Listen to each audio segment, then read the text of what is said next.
Have you seen those videos on YouTube where they make those fast ring-shaped paper planes? Well, today I'm going to be talking about just that.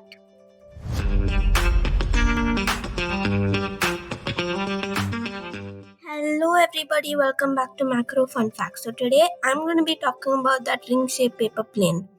The ring plane, commonly known as the tube, has a lot of uplift to it, mainly because the pressure difference caused by its fast spinning is greater than the weight of the plane itself.